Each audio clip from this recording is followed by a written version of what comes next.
Biển vắng mênh mông lang thang mình ta, mây trên cao bay khuất chân trời, và theo gió cũng trôi đi bao nhiêu mộng mơ. Ngày nào mình tình cờ quen nhau, và đến bên nhau vui quên thời gian, quên bao nhiêu lo buồn đâu với kiếp sống lạc loài. Em ơi anh như con thuyền kia, mãi lênh đênh theo con sông nước ngoài khơi, trôi đi bao niềm đau đã vây kín trong lòng. Nếu đã có những lúc em biết rằng dù đã ra đi nơi phương trời xa, em yêu ơi từng ngày nhớ em, trong trái tim anh luôn mong em mau về đây. Tình còn xa khuất, biển vắng kêu tên em trong hoài mong. Em nơi đây vui những buổi chiều, và tìm giây phút yêu thương bên nhau nồng say. Đời thật buồn và nhiều thương đau, từ lúc em đi mang theo tình anh. Trong cơn mơ em mong chờ anh với nỗi nhớ đọa đầy.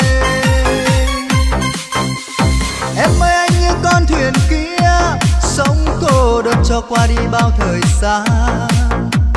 Bay đi ôi loài chim đã vây kín bên trời. Nếu đã có những lúc em biết rằng dù muốn ra đi phương xa tìm em, nhưng em đã lạc vào cõi mơ, ôm trái tim anh mang theo bên em về đây.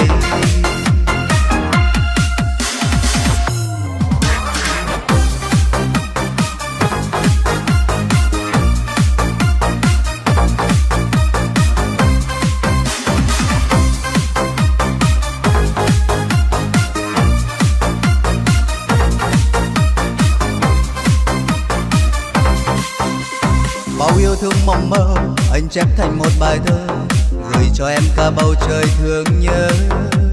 Đêm nay anh bơ vơ nghe gió mây sau hừng hờ, em có biết tim anh mong chờ.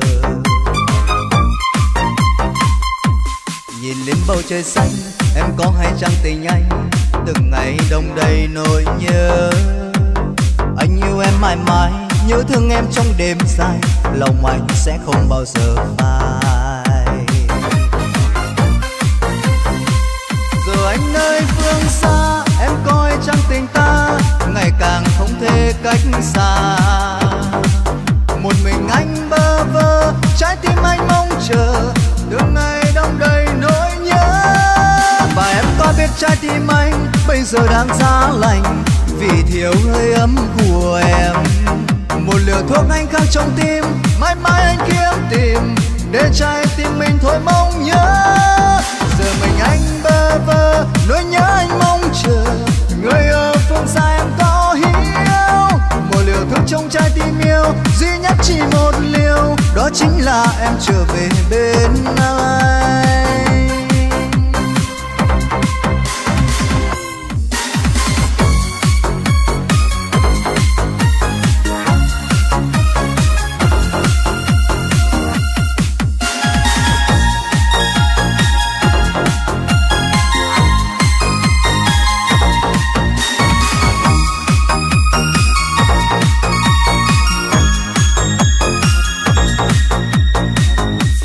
Chuyện tình yêu vỡ tan rồi, còn hay không bao câu hẹn thề thuở xưa.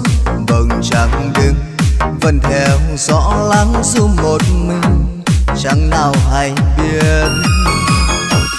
Một nửa cuối một người chưa, vòng tay ấm sẽ mãi mãi không về đây. Buồn mà chi, khóc mà chi, người già đi mang theo con tim với linh hồn. Khóc thật nhiều trả với niềm thương đau, có nhau rồi rồi lại mất nhau. Vòng tay ấy em vui với ai, hay chẳng chốn này duyên tình tàn nát.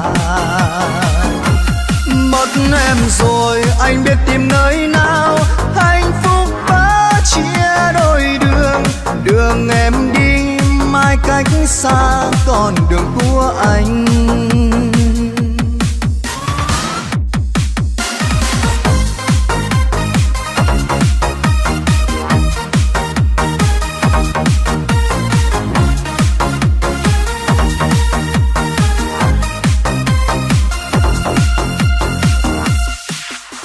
lời nói đầu môi em ơi chắn lưỡi đầu môi, phải xa đành thôi sao em gian dối người ơi. Vì sao tình tôi chân thành bên em đã lâu, vì sao em tôi không hiểu vì sao.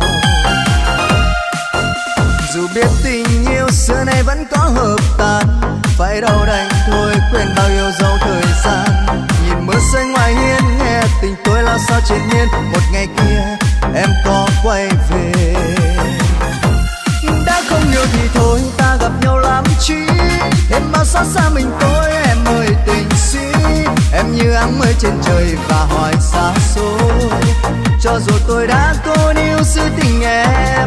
Đã không yêu thì thôi em cần chi gian dối, thêm bao trái ngang cuộc tình nụ cười đầu môi. Mưa răng mắt trên môi sầu tình nhạt đơn côi, dù xa nhưng trong tim tôi mình em thôi. Đã không yêu thì thôi ta gặp nhau làm chi, em bao xa xa mình tôi em ơi tình sĩ. Em như áng mây trên trời và hỏi xa xôi, cho dù tôi đã cố níu giữ tình em. Đã không yêu thì thôi em cần chi gian dối, thêm bao trái ngang cuộc tình nụ cười đầu môi. Mưa răng mắt trên môi sầu tình nhạt đơn côi, dù xa nhưng trong tim tôi mình em thôi.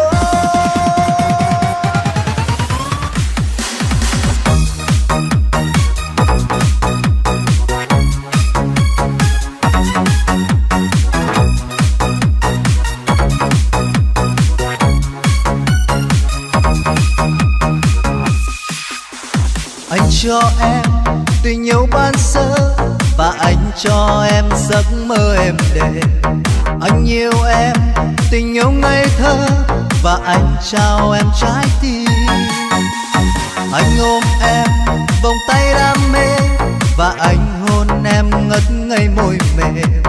Em theo anh về nơi xa xăm, một nơi của riêng đôi mình.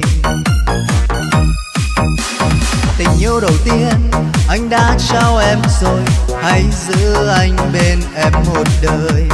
Người cùng anh đi khắp muôn phương trời, cho nhau những ngày vui. Ngày vui là khi anh có em trong đời, lúc vắng em anh quên nụ cười. Người ơi cùng anh bay suốt trong đêm dài, trong cơn say tình ai. Xin dành cho anh ngàn muôn chiếc hôn nồng say.